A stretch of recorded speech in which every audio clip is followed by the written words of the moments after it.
Welcome to Rainy Day Recess, a podcast about Seattle Public Schools and the forces that impact the district out in the world.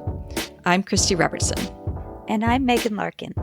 This is week 12 of the Big Three briefing series, where we're tracking bills in the Washington State Legislature related to the key funding gaps for school districts across Washington, aka the Big Three, which are special education, student transportation, and materials, supplies, and operating costs, affectionately referred to as MSOC. Also known as Keep the Lights On money. Yes, keep the lights on money. Today, we are going to talk about the madness of last week, which was budget week. We're going to talk about the House and Senate K-12 funding proposals in more detail. And we're trying to decide how we are feeling as we enter the final stages of this legislative session. Budget negotiations in a small room with a handful of legislators. And I'm affectionately calling this the man behind the curtain episode. Being a legislator in some ways is like putting on a show. And this is not to malign the intents of any legislators who I believe all have the best interests of the public at heart and are doing their very best to balance many competing interests. But we just want to make sure that you can recognize special effects like what is causing that puff of smoke or what is making the lights flash. So you're aware of what's actually happening that isn't always apparent from what you're seeing at first blush. Yes, I love the way you're putting that. What we're hoping you take out of this episode is that you're clear-eyed about what all of these bills or budget items would actually do, and then you can use that to inform your advocacy moving forward, because effective advocacy involves having clear information, and if you are not at the table, you are on the menu. So we have to keep showing up to the table over and over again. We're in some of the final throes of the legislative session. We still do have a few weeks to go, but these things that you're learning are hopefully going to help you as well in the future. Because while this was a huge push for education advocacy, we need to keep coming back next year and the following biennium and so on. Yes. Green tinted glasses on, we're headed to budget land. Let's talk about the actual events that happened last week. Yes. It was budget week. We recorded on Monday. The House and Senate released their respective budget bills that same day. Remember, the budgets are released as an actual bill. They have a bill number. On Tuesday, there were hearings in the fiscal committees on the budget bills. They voted in the committees on Thursday. And then 2 days later on Saturday, the Senate already passed their budget bill off of the Senate floor and sent it over to the House. So rapid fire, very rapid. And today continues that rapid pace. The House will be hearing their own budget bill on the floor. I think what the House will do is take the Senate's budget bill. They won't even hear their own? Because in the end, there can only be one budget bill. So the chamber that goes first, in this case the Senate, they'll put their bill through all of the committees on the Senate side, vote it out of the Senate. Then the House will catch it on the fly. And rather than voting on their budget bill 1198, they put a striker amendment on top of the Senate's bill. And then they just put all of the stuff that they had negotiated in committee. So then there's two different versions of the same bill, 5167. And that triggers a conference committee. They might not be ready to do that. They might want to do some more closed door negotiations, in which case, like, maybe they just take more time before they trigger a conference committee because they don't want the public necessarily to see the horse trading that's going on. So we don't know when the actual publicly facing conference committee will happen. The other thing that's happening this week is that the revenue bills are being heard. We will talk about those a bit. Both the House and the Senate have baked a huge amount of new revenue sources into their budgets. So is it kind of formal to do these hearings and vote on the revenue bills separately? I think that the hearings on the revenue bills and the votes are going to be really interesting. It's not like when they were pushing through the budget bills. There's going to be pushback, I think, even within the Democratic caucus on some of these bills. And I would not be surprised if some don't pass, though this is another we'll see kind of scenario.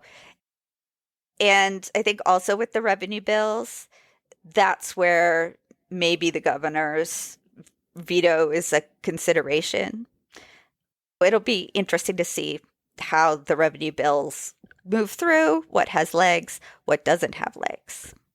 And that will then influence the next negotiations on the budget bill itself, right? Yeah, yes, because if you baked all of your new revenue bills into your budget and it turns out you don't have all of your new revenue bills, then yeah, got to do some changes.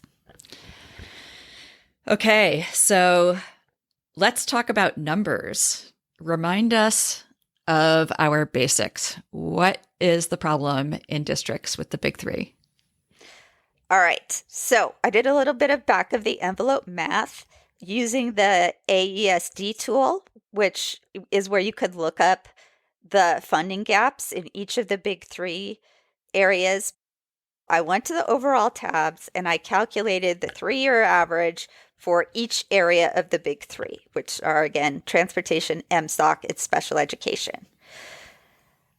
A combined average over 3 years for all of the big three areas is $1.083 billion about. Per year. And I think this is on the low end because inflation means things are just going to get progressively more expensive. But budgets are done as a biennium, so it's a 2-year thing. So let's double our big three gap to be $2.167 billion. So that's ballpark what we would need to get these funding gaps covered. The current operating budgets that have been proposed, the Senate budget proposes $968 million for special ed and $175 million for MSOC, nothing for transportation. So that adds up to $1.143 billion over 2 years, which is maybe about halfway what we would need to fill our current gaps. Yeah, we're halfway there, but we're definitely not all of the way. The House, on the other hand, gives just $185 million for special education over 2 years and nothing for MSOC or transportation, barring like a very small inflationary increase for MSOC, but no new money on the policy level. So that's $185 million across the whole state. The whole state out of a $2.167 billion gap. That means the House budget makes just an 8.5% dent in the big three funding. $185 million over 2 years is something like $92 million per year. And remember that Seattle's budget gap, just Seattle, is around $94 million for next year. Yeah. Yeah, it's just 8.5% isn't zero, but it's pretty close. It's not pretty close. And I think it's important to remember that the budgets that we're talking about, they've already factored in all the new revenue that they expect to get. So legislators have been telling us all session, we can't do it without progressive revenue. We can't do it without progressive revenue. We can't fund the big three. We don't have progressive revenue. They now have progressive revenue, and the House has still only funded 8.5% of the funding for the big three funding gaps. The Senate at like ballpark 50%. I got an image of my mind of a kid going to their parents, like, I need lunch money. And one parent is like, okay, well, here, I'll give you some money for Monday and Tuesday and half of Wednesday. And the other parent is like, okay, I'll give you like a small portion of what you need for your Monday lunch. And if you save that up, then maybe you can get lunch on Monday in a few weeks. It doesn't work. Like, that kid is not eating. That's not enough money. Let's think about, of the total education spending in the state, Seattle accounts for about 5%. So 92 million, 5% of that is going to be something like 4 point something million for Seattle out of our 94 million gap in the House version. So yeah, we clearly at least need the Senate version.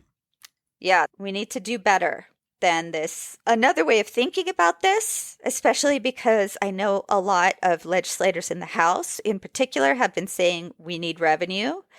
They put $5.2 billion of new revenue in their budget for the biennium. And as we mentioned earlier, allocated like $185 million for the big three. So that's 3.6% of the new revenue for the big three. And it's just like, guys. One more stat, courtesy of This Week in Olympia, an excellent publication from the Washington State Administrators Association, WASA. We've all been hearing that the percent of the operating budget that used to go to education used to be 52.4% 5 years ago. So more than half. And then it's dropped over the years to where now it's 43.1%. The Washington State Administrators, by their calculations, the Senate's investments raise it from 43.1 to 43.7%. And the House budget, the percent dedicated to education drops from 43.1 to 42.7%. So we are going backwards in the House budget. Yes.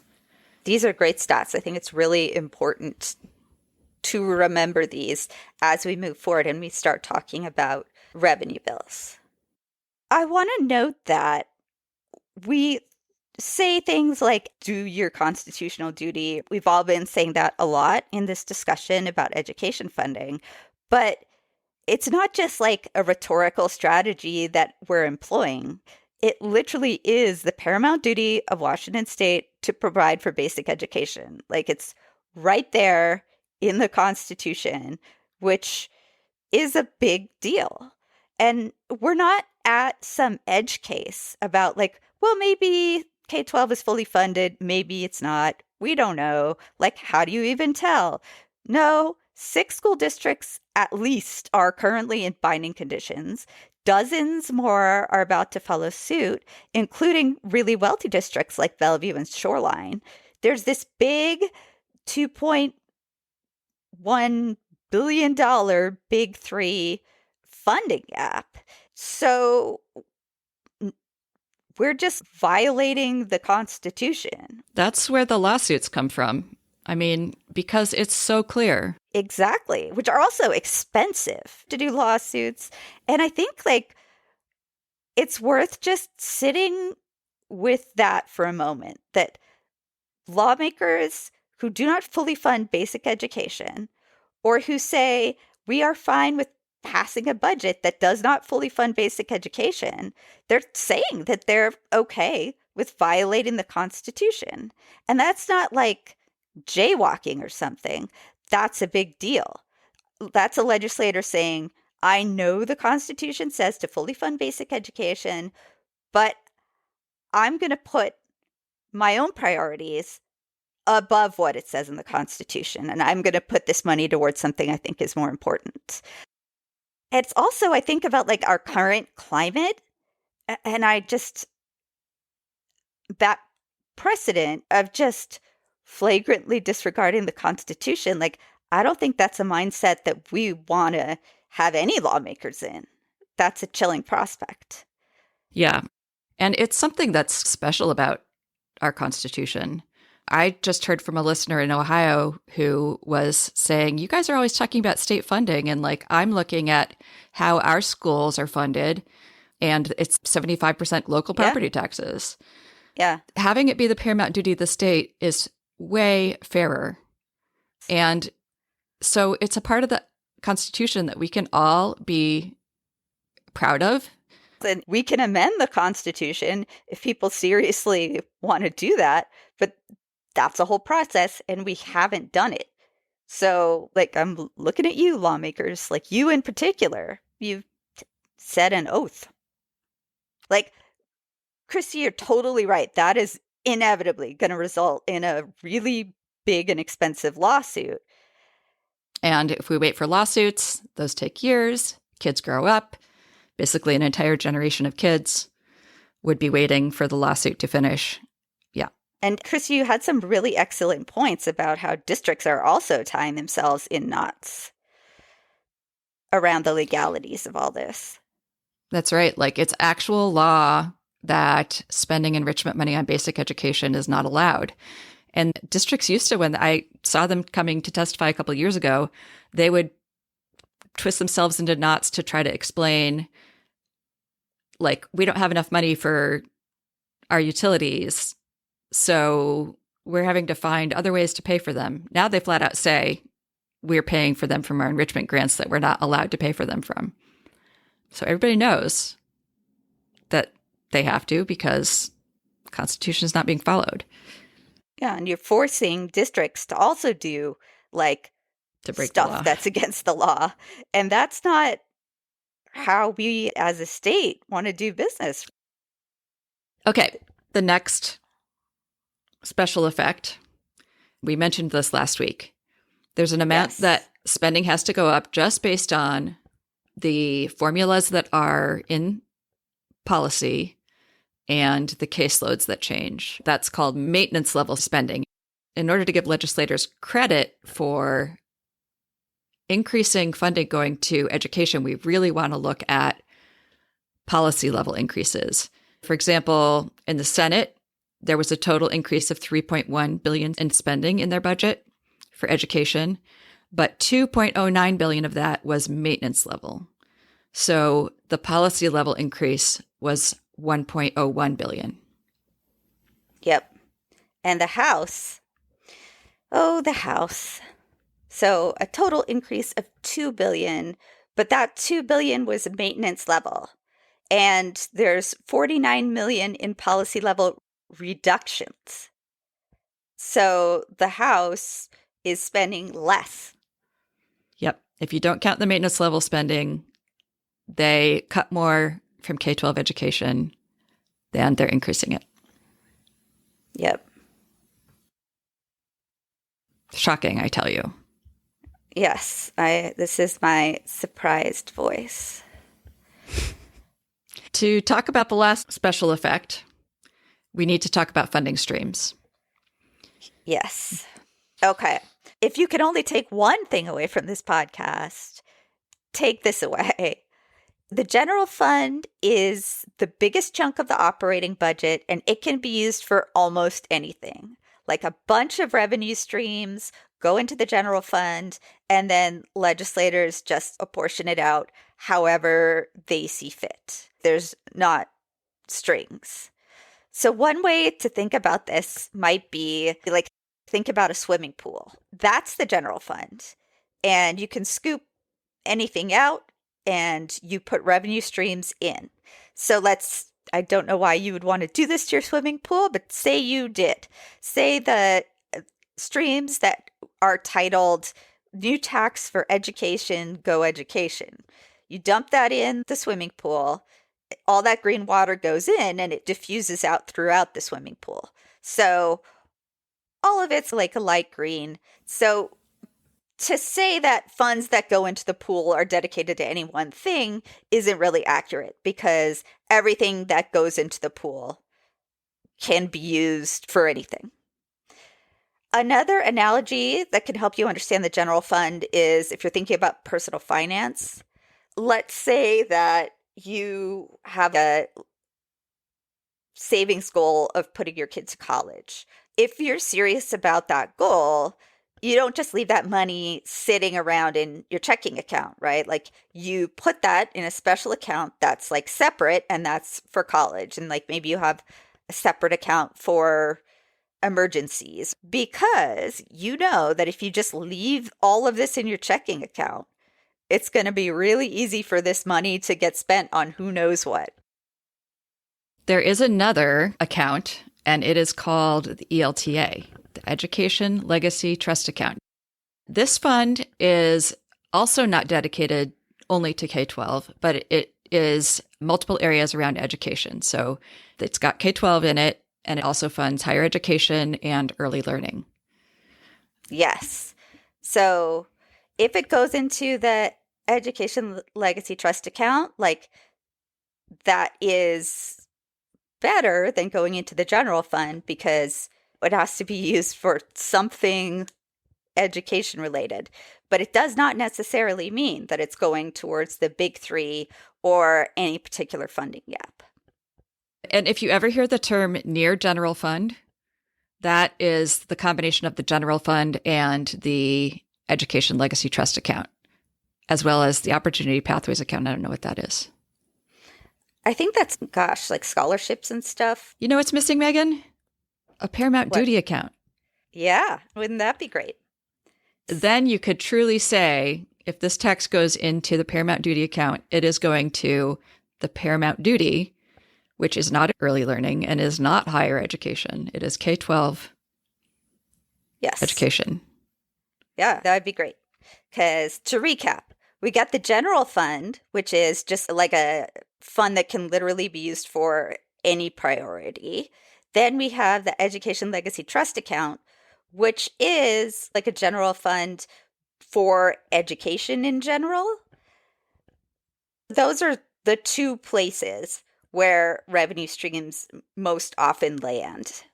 And I think for all the revenue bills that we have coming out, they land in mainly the general fund, but also some of them go to the Education Legacy Trust account. So, Megan, if a bill is brightly shining and saying, I am a bill for K-12 education, that must mean it's going to the ELTA, right? No, because we do get some K-12 funding out of the general account. If the tax is K-12 to uphold the Paramount Duty, it could still go into the general fund, and that's allowed because technically the general fund is used for education, but functionally, like that money is just going into that pool that anybody could use. I think most people in Seattle remember the Jumpstart tax, which said, I am for affordable housing and other economic development. And then, like, when there was a big deficit the next year, it basically got co-opted because it had all gone into the general fund with a pinky promise that it was going to be spent on these dedicated purposes. Yes. And this is very typical of what happens in the general fund. Priorities and financial pressures shift so much and so quickly that it's very easy for them to use this money on other stuff. And we've seen this happen like again and again. So sometimes I feel like, how in Peanuts, like Lucy is always holding the football and Charlie Brown is going to run up to kick it. And then she always pulls it away and he falls. Oh, yeah. Yep. Yeah. So I always feel like we're Charlie Brown in this situation because they're always saying, no, we're going to use these for education. We're going to use these for education. And then something happens. Football gets yanked away and we are flat on our backs again. So I feel much more comfortable with any revenue stream that they say is for education to go into an account that explicitly has to be used for education, or to have a policy in place that means you have to allocate a certain amount for education. And by policy in place, I mean like bills like 5192 and 5263 that say you have to put this amount of money towards special education. You have to put this amount of money towards MSOC. If we don't have that assurance at the policy level, who knows which way the winds are going to blow. Yeah, so that's really key. We shouldn't be looking at the revenue bills to determine what's going to be spent on education because they can't say that. It's the spending bills that have passed and the actual line items in the budget that say that they're going to education. Yes. So let's talk about the specific revenue bills, Megan. Which ones go to the general fund and which ones go to ELTA? The big taxes in both houses are the, what do they call them? Intangible assets? Financial Intangible Tax. I think FIT is the acronym they like, which is also known as the wealth tax. I love this tax. Inslee proposed it earlier.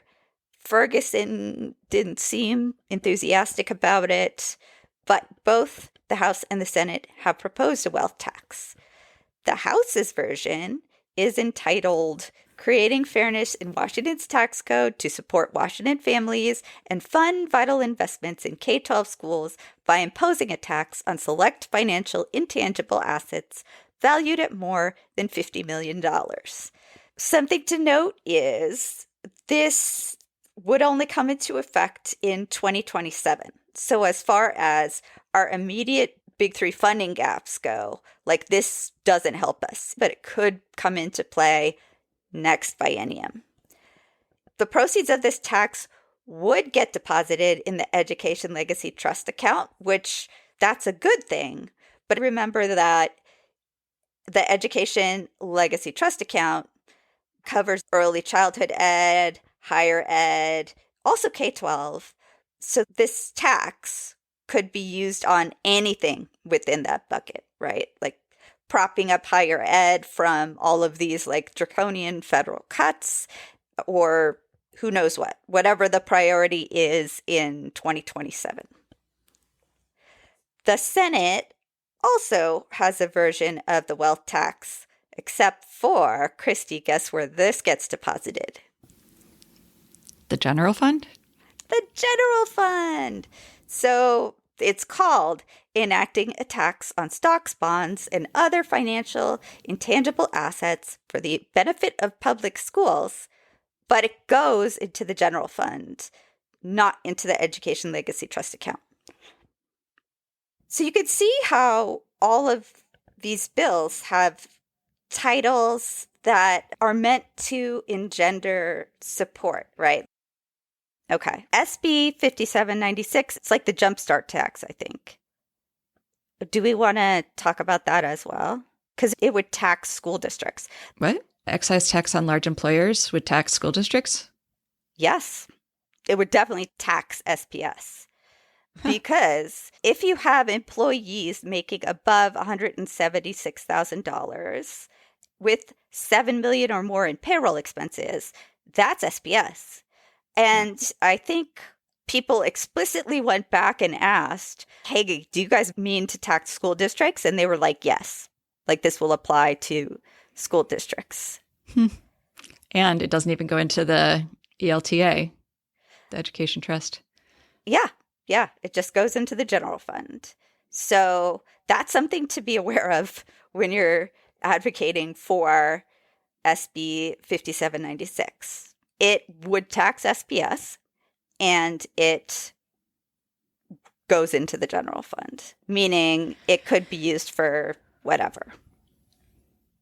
One other thing we should point out is that not all the new taxes are progressive.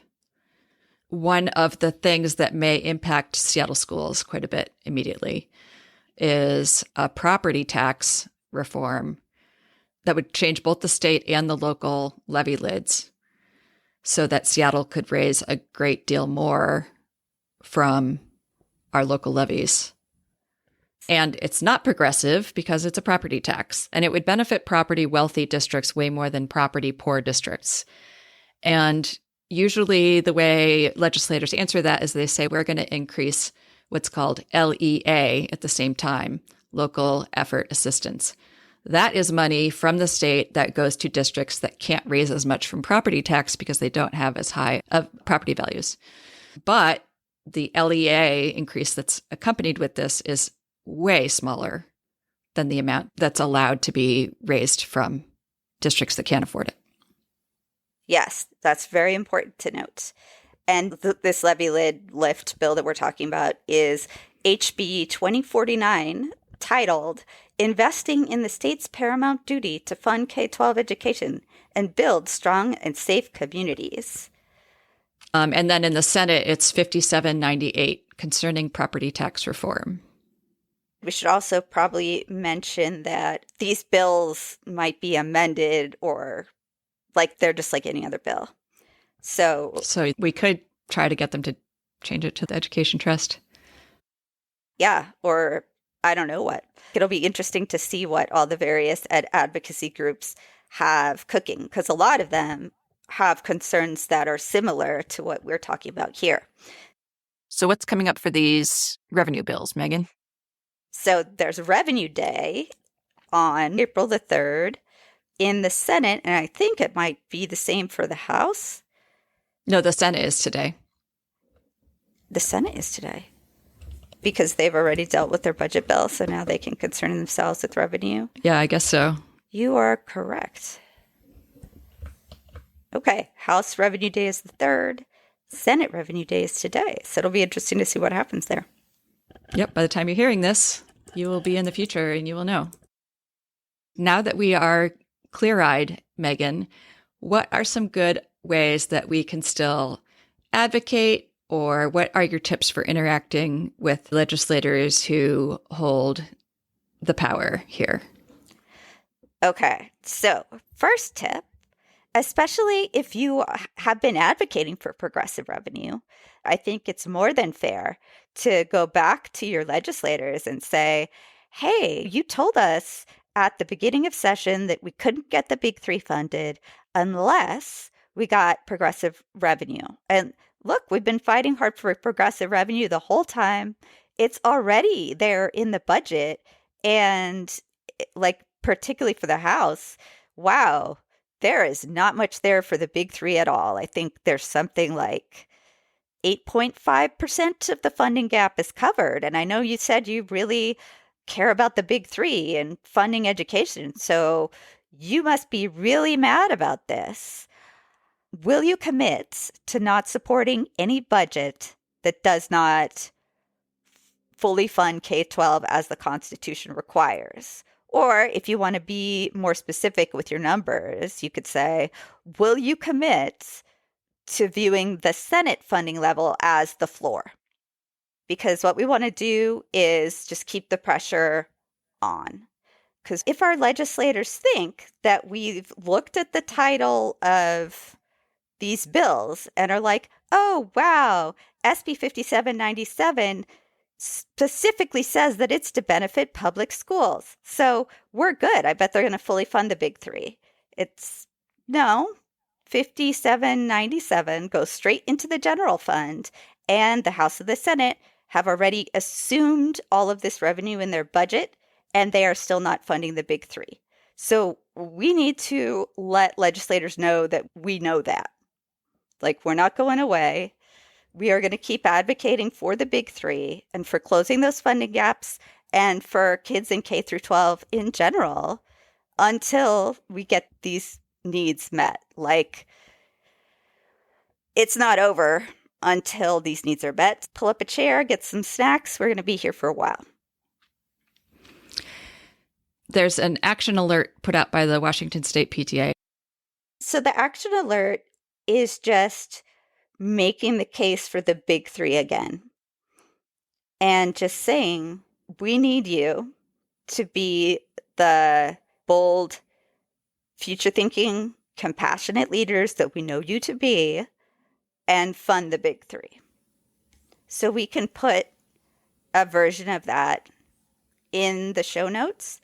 And there is also a letter that the Big Three Coalition, so Washington PTA, WASA, SPS, and then other folks, probably WASDA, have all signed that sort of reiterates the original Big Three funding requests.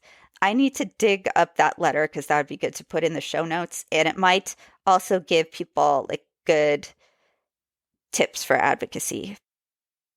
And I also want to say that there's lots of different possible tactics for advocacy. And I want to call out the $1 Billion Bake Sale, which is running a campaign that is focused on being positive, which also can be very effective. And something to remember is that this could have been way worse. Like, it's only because of all the advocacy that everybody's been doing that there's as much funding dedicated in the Senate budget as there is. And that there were able to be progressive revenue proposals, which on their own are very worthwhile. So the $1 Billion Bake Sale is running a Thanks for the Dough campaign that you can find at billiondollarbakeSaleWA.com. And we just really thank all of the community advocates that have really come out and spent so much time and effort to speak to our legislators through this season. It's made a huge difference. $1 Billion Bake Sale has been an amazing advocate, and thank you so much to them. Yeah, I echo everything that Christy said. Coming at it with the expectation and believing them when they say that they're going to fund education can be a very effective way to work with people because they don't want to disappoint you. Yeah, totally. And it gives them a positive narrative that they can use too. I want to end the episode on Ways and Means Chair June Robinson's floor speech from Saturday, just to give a bigger picture of the balancing act our legislators are contending with. I will just remind us that budgets reflect our priorities, and as has been talked about on this floor already today, this year we are facing a tough challenge. We all know that our state is confronting a budget deficit, and to close the gap, we have made incredibly difficult decisions while keeping our state on a strong financial footing for the future. We didn't just focus on balancing numbers. We focused on building a thoughtful, sustainable plan that protects the services people rely on most and promotes the long-term fiscal stability of our state. But at the core of this budget is a commitment to the people of Washington, the people that we all come here to serve. It safeguards key supports, making investments like $93 million for grants to our food banks, $78 million for local housing programs to keep people in homes, $20 million to better aid our refugee and immigrant communities who are afraid and under attack, $25 million to increase access to resources for crime victims. The budget continues to build on our state's behavioral health system by providing $40 million to the University of Washington's behavioral health teaching facility. We invest in our long-term care services facilities by providing an increase to Medicaid rates for our assisted living facilities. We improve our juvenile rehabilitation capacity with $35 million to the Department of Children, Youth, and Families to do work there with young people who are in state custody. This budget approves and funds the collective bargaining agreements for state employees, including those who are not represented through unions. And we make significant investments in K-12. The budget allocates $1 billion over 2 years to special education, as well as $175 million over the biennium for school operating costs, so students and educators have what they need to succeed. And again, I will remind us all that the bills supporting those investments passed off this floor unanimously. Everyone here voted for those investments. The budget continues our commitment to support our community and technical colleges by fully funding educator salaries. Those are the investments that I'm proud of. At the same time, we had to look closely at where we could reduce spending. And we did that in a way that I believe is responsible. I know that small cuts in state funding can deeply affect people's lives. I care about people. That's why I'm here. And none of these choices was made lightly. We made $6.5 billion in reductions over 4 years. The reductions are distributed thoughtfully across all areas of the budget to limit harm as much as possible. We know that an all-cuts budget would be devastating, putting programs and supports in serious jeopardy across our communities. That's why this plan, this budget bill, pairs reductions with smart, necessary, and progressive revenue options. It asks the state's wealthiest individuals and largest corporations to contribute their fair share, ensuring those who benefit most from our economy, our robust, wonderful Washington state economy, will help to maintain the services that we all need. The budget works to make our upside-down tax code even more equitable by cutting the sales tax from 6.5% to 6%, putting money back in the hands and pockets of Washington people. We also provide meaningful property tax relief to low-income seniors and veterans with disabilities. Overall, this balance of cuts and new revenue allows us to protect core services and stay fiscally responsible for years to come. The proposal lays the groundwork for preserving $7.6 billion of total reserves by the end of the next biennium, helping to ensure continued stability and flexibility in future budgets, so when we come back in 2 years and need to write another biennial budget, we're not right back at the same place we are today. I'm very proud of the work that we've done here together, and I urge the body's support. That's week 12 of the Big Three briefing.